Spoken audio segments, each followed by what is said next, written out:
Magandang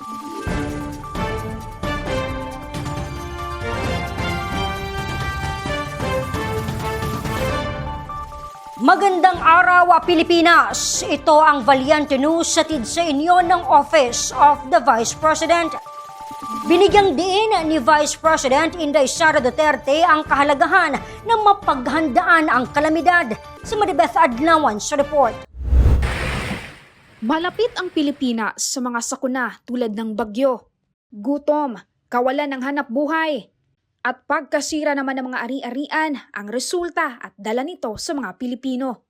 Ito ang naging mitsa upang itatag ng Office of the Vice President ang Disaster Operations Center na nakaantabay upang tumugon sa pangunahing pangangailangan ng mga apektadong Pilipino sa pamamagitan ng relief operations.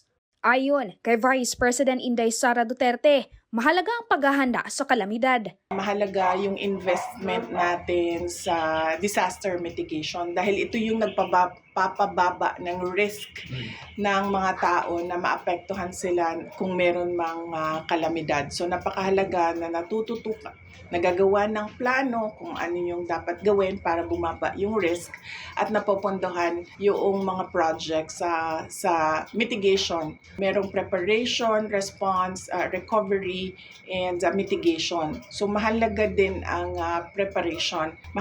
Mahalaga na napo-forecast ng gobyerno kung ano yung posibleng problema na darating dala ng bagyo or dala ng kung anumang earthquake or volcanic eruption para nakakapaghanda yung national government in coordination with the local government unit.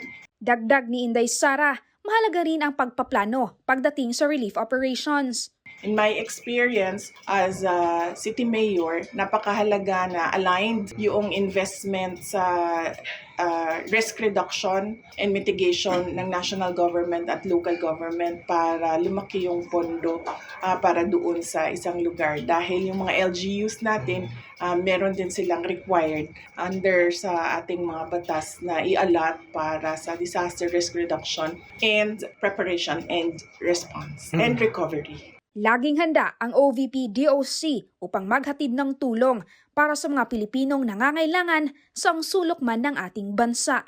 Ako po si Maribeth Adlawan, lahat para sa Diyos, bayan at pamilyang Pilipino. Valiente News.